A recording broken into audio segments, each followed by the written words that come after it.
Hello, I'm cKnoor. I play a lot of Blood Bowl, and I have been playing a lot of Blood Bowl since there's been a digital version of Blood Bowl. I've been playing since Blood Bowl 1 through Blood Bowl 2, and now into Blood Bowl 3. And we're now in Season 7 of Blood Bowl 3, and I want to talk about Explosion. This. So this is a screen grab I got from the Steam reviews for Blood Bowl 3 earlier this week. And they're sitting at mixed. And this is a video where I essentially want to say, I don't think that's fair.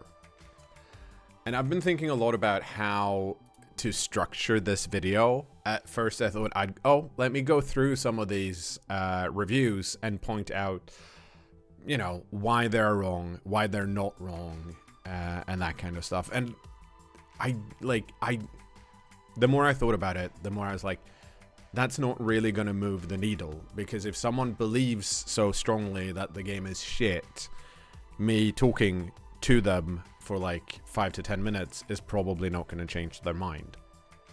So instead, this video is for those of you that haven't left a review yet, and for me to hopefully kind of convince you that you should leave a positive review, because I think the game is worth it. I think the dev team over at Cyanide are worth a positive review. Now, I do want to touch on some things that I know come up often when it comes to negative reviews. The first one being solo play and the AI being bad. There's no internal league yet, and that took in the previous iterations, specifically Blood Bowl 2, that also took some time, but it showed up, I think, around now, or like in development time now. Now, with that said, Blood Bowl 3 should have had an Eternal League starting in Season 7, according to the roadmap that Cyanide published earlier this year. However, they did post an update on that when it didn't show up, saying essentially, we don't think the AI is good enough yet, and we need your help to improve it. I'm going to leave that post in the link below, and if you are a solo coach that want Eternal League but are fed up with the AI being bad, I implore you to go read that and see what Cyanide has to say about it. Essentially, it's, yeah, the AI is not good enough. We need to test it more, and we need your help to test it. So they're going to launch a closed beta later on in this season, which you can then apply to join and then give feedback on what the AI is doing wrong and what it should be doing instead. It seems to me that making good Blood Bowl AI is really complicated, because there are so many different permutations on how you can structure a turn. But I am not an experienced programmer. I just know a bunch of them. So don't take my word for it. That's just my assumption and what other people have told me. I also want to quickly bring up the Blood Pass and the payment system for Blood Bowl 2 versus Blood Bowl 3. I think this is a more interesting version. And while I appreciate that some people get stressed out about the Blood Pass, my experience working in the games industry is that if you release a game like Blood Bowl 3, the way things work now is it's gonna have some type of season pass, and as season passes go, I think the Blood Pass is a pretty decent implementation, meaning it's only relying on FOMO, meaning fear of missing out, rather than pay to win. There's nothing in the Blood Pass that makes your team perform better or more. They might at best look cooler, which I think is fair. And if you have the time but not the money, you can play enough. It takes around 30 hours now with quests and other things to get the team for free, which I did last season with the Goblins, for example, because I only played for the Halfling bit. In any case, so those are the negative things I want to talk about, and the reason, if you haven't left a review yet, and the reason you should leave a positive review is because, in my mind, Blood Bowl 3 is essentially better in almost every way to Blood Bowl 1 and Blood Bowl 2, except for the Eternal League that mentioned, which is not something I'm personally interested in, but I can understand the frustration for those of you that play solo. The game looks really good.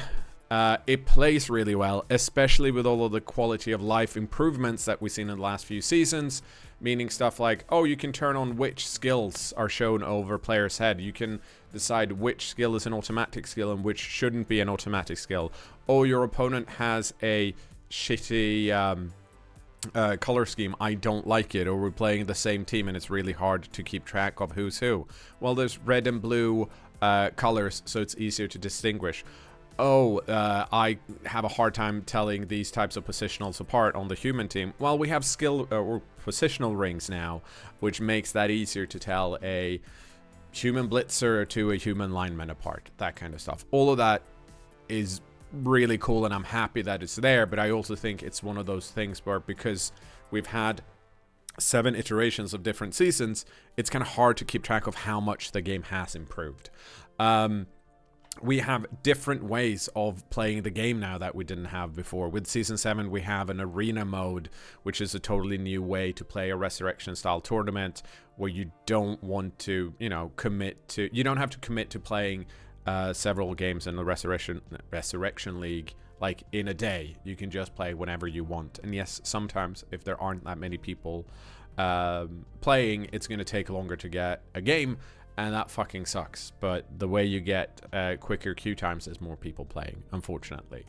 And I could go on. I'm not going to, because last time I did this, it ended up being a 15-minute video. And I don't want to do that again. Finally, and I think the biggest reason why I think Blood Bowl 3 deserves a positive review is because this, and this is the first time since I started playing Cyanide's digital versions of Blood Bowl, where I feel like Cyanide and their dev team and their community team are listening to the coaches, like, a lot. We can see that, like, a lot of, like, the implementations and quality of life improvements that have happened in the last year or so, a lot of those have come as direct feedback from the community. And if there's a quick backlash to some things, they listen and they change them. The most recent example being that at the start of Season 7, they were planning on removing more star players not from the game, but from specific parts of the game. And there were a backlash to that, and they walked that back, and only certain megastars were instead banned. And the fact that there's a Discord with a feedback forum does matter a lot, and you can see several of the dev team and the community team being there and actually engaging, and they're not always saying, you know, the things you want to hear. They're actually saying the things that seem to be more true. Like, for example, we had, like, with Season 7, the Norse Blood Pass doesn't have a Norse pitch, nor does it have Norse cheerleaders.